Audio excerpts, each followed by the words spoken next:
Hi, Brian Hirsch with ThermalStrike. I'm here today to talk with you a little bit about the ThermalStrike Ranger.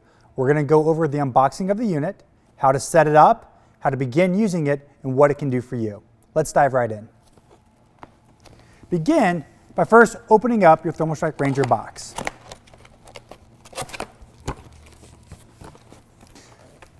In the box, you're going to notice a few components, first of which are going to be the ThermalStrike poles. These are going to be used inside of the bag itself to help keep it vertical. You'll have the ThermalStrike Ranger thermometer. This LED screen gives you an accurate readout of the temperature inside of your bag. We have the base plate for the ThermalStrike Ranger.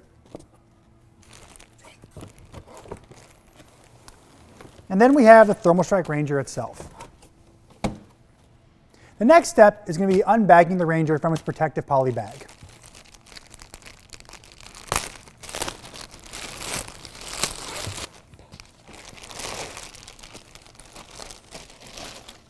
Located inside the poly bag that was surrounding the Ranger is a ThermalStrike Ranger instruction manual. Please read the instruction manual thoroughly before using the Ranger itself. Unbag the poles from the protective poly bag and begin assembling them. These are very similar to tent poles that you've seen in the past, with one end sliding in via a rope to the clasp. Press firmly to make sure that the poles are seated together and are fully rigid. Once the poles are done, you can move over to the ThermalStrike Ranger itself.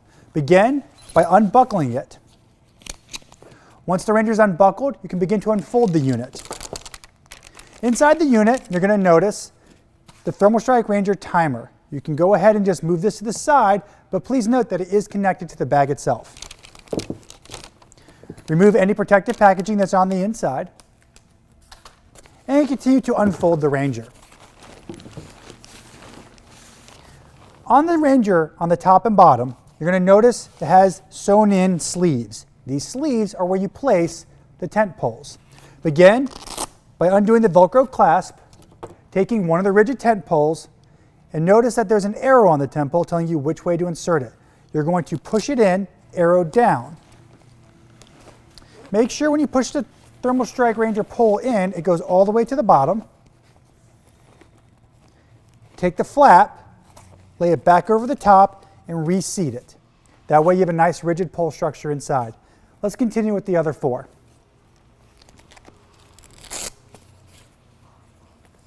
Now that you've installed all of the poles into the ThermalStrike unit, set it vertically on the ground.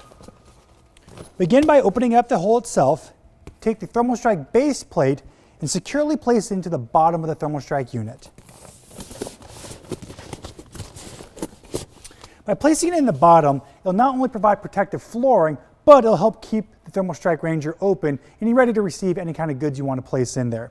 An important note, please make sure that the ThermalStrike Ranger is at least 12 to 16 inches away from any wall. Now that your ThermalStrike Ranger has the poles inserted, the base plate on the inside, it's ready to begin treating goods. We'll begin by placing goods directly inside of the bag.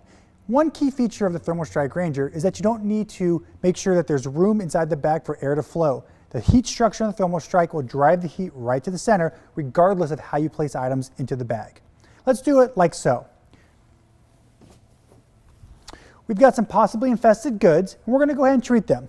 We're just going to place them directly in the bag, pushing them in as much as we can so that they're fully enveloped by the bag itself. Now is a great time to install the ThermalStrike Ranger's included thermometer. What we do is open up the thermometer, remove it from its protective box, take it out of the plastic sleeve, open up the battery plate, and install the included batteries. And then undo the heat probe.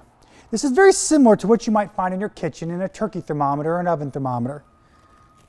The probe at the very far end is what you want to place inside the center of whatever you're treating. So in this case, I'm going to stick it between the pillows. I'm going to run the cord all the way throughout the top and then just clip it to the outside. With the goods on the inside, we're going to zip tight the ThermalStrike Ranger. You'll notice that the thermometer cord runs through the zipper itself, and that's fine. There's so much heat driving to the center that you're not going to lose anything there. One nice feature is now you can see on the readout what temperature your goods are on the inside. So once the goods reach 125 plus degrees, we're going to hold it there for a couple hours, making sure we're really driving that heat in, killing any bed bugs around. The ThermalStrike Ranger uses a standard 110 volt outlet or an extension cord. Once the unit is plugged in, come down to the control switch and slide it up to 8. That indicates we're going to be using 8 hours of cooking time. The blue light comes on to let you know power is flowing to the unit and heating has begun. Once the unit reaches 8 hours, the light will turn off and the unit will stop cooking. At that point, all of your belongings are bedbug free. As you can see, the ThermalStrike Ranger is incredibly easy to set up, use, and a great way to help keep your life bedbug free. If you have any questions, concerns, or comments, please feel free to reach out to us via our contact page at www.thermalstrike.com. Thank you.